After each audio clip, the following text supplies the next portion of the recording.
Pemiarsa ring tanggal 4 April warsa kali likur Bali nenten nguningayang pawawahan pasien padam COVID-19.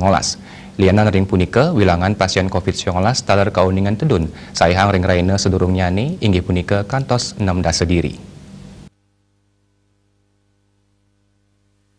Ring tanggal 4 April warsa kali likur kauningin pasien kenak ngelangkungin kasus anyar.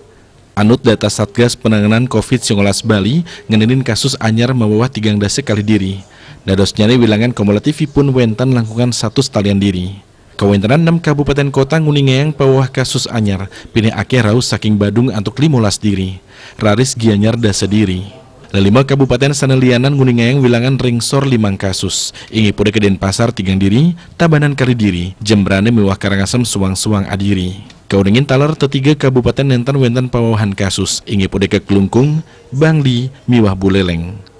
Dados nyani kumulatif pasien padam kantun deg-deg ring langkungan petang talian diri. Selantur nyani ngenenin pasien kena mewah 6 siki diri. Pini ake raus saking Badung antuk petang diri, Denpasar sia diri, Tabanan miwah Buleleng suang-suang petang diri. Selantur nyani gianyar mewah antuk kali diri, Klungkung miwah Karangasem wantah suang-suang adiri. Bangli mewah Jemberane nentan nguningayang pawahan pasien kenak. Kewantanan kasus aktif kauningin 500 setiman diri. Rauh mangkin, manut PLT Kepala Dinas Kesehatan Provinsi Bali Maderentin, wentan 3 rumah sakit rujukan mewah 6 genah isolasi terpusat utawi isoter, ring samen kabupaten kota, saha kapasitas isoter sane kesiagang 703 sia genah pasirapan. Turnentan kauningin pasien saning laksana yang isoter.